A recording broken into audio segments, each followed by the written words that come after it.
que você conhece sobre a cardiologia? Para isso, a gente chamou a doutora Patrícia Kuga para falar um pouco sobre essa especialidade. A doutora Patrícia é formada em Medicina pela Faculdade de Ciências Médicas da Santa Casa de São Paulo, possui residência em Clínica Médica pela Irmandade Santa Casa de Misericórdia de São Paulo, possui especialização em Cardiologia pela Unifesp e também pela Unifesp possui subespecialização em Eletrofisiologia e Arritmias Clínicas. A doutora é cardiologista pela Sociedade Brasileira de Cardiologia e é clínica médica pela Sociedade Brasileira também. Em relação ao Hospital Santa Cruz, a doutora é chefe da equipe de internalistas e também faz parte da equipe de clínica médica. Olá, tudo bem? Meu nome é Patrícia, eu sou cardiologista e desde já agradeço o convite para estar conversando um pouquinho com vocês, estudantes de medicina, sobre a difícil decisão aí de escolher uma especialidade.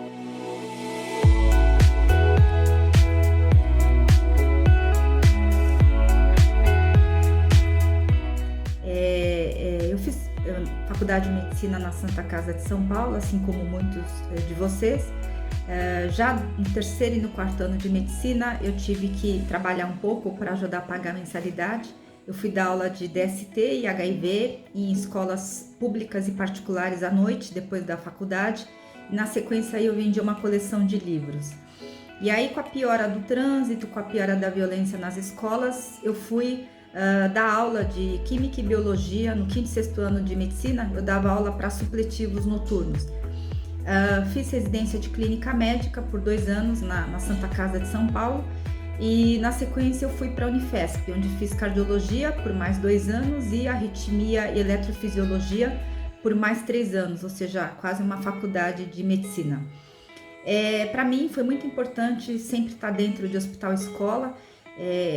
São nesses locais que você tem contato com pessoas extremamente estudiosas, especializadas em uma determinada área.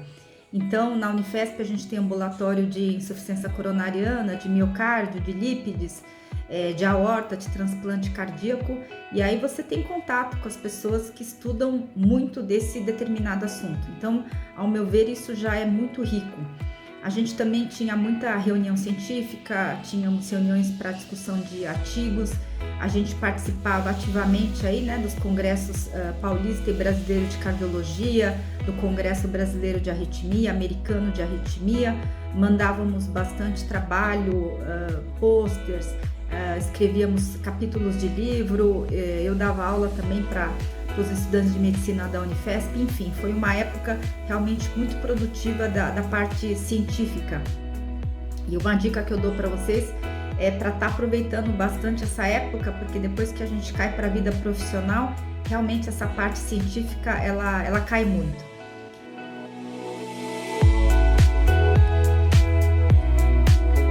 Eu fui trabalhar em ambulatórios de cardiologia.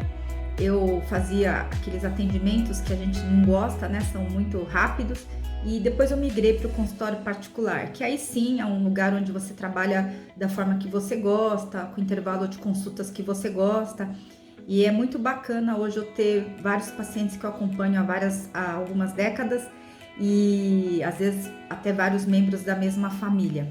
Nessa época eu alugava consultório de colegas, seriam como se fossem os coworkings de hoje, e tinham problemas. Então, num determinado lugar eu não gostei de uma coisa, em outro lugar de outra coisa. Foi quando eu tive então a ideia de abrir o meu próprio coworking. E aí eu abri o primeiro em 2013 na Vila Clementino, perto da Unifesp. Em 2019 eu abri o segundo coworking na Domingos de Moraes.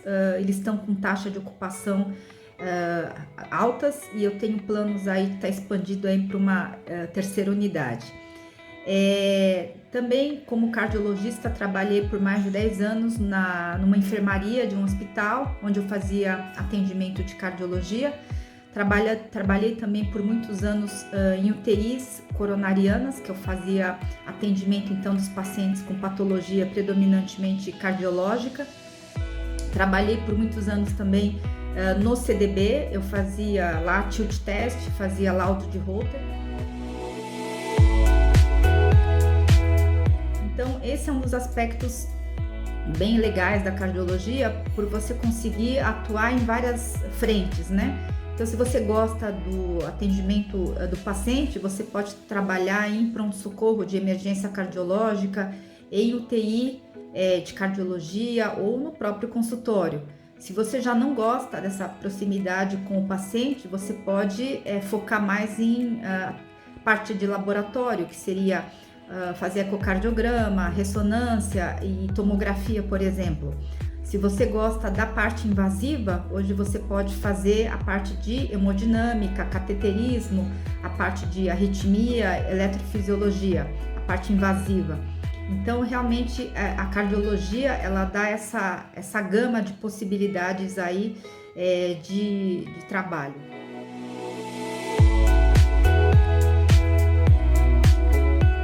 Hoje eu enxergo que para quem vai continuar nas grandes capitais, em São Paulo, existe uma tendência de alguns médicos fazerem a sub da sub, ou seja, você faz uma especialidade e além disso se dedica a estudar e atender uma determinada patologia. Isso aumenta a chance de você se destacar naquela área do que você ser um especialista que atende de tudo. Então eu vou dar exemplos. Hoje a gente tem otorrinos que só operam nariz. A gente tem oftalmologistas que só operam catarata ou que só operam estrabismo. Temos gastroenterologistas que estudam fígado, então atendem muito a parte de hepatologia. Gastros que estudam muito a parte de motilidade intestinal, então se especializam em síndrome do colo irritável. Pode parecer assim muito pequeno você atender aquela determinada doença, mas em São Paulo é o que tem diferenciado alguns médicos, né, do que você ser um cardiologista que atende tudo. É lógico que na prática você vai ter que ver o paciente, a parte clínica dele, a parte geral, mas eu acho que essa sub da sub em São Paulo é uma tendência que a gente vem observando.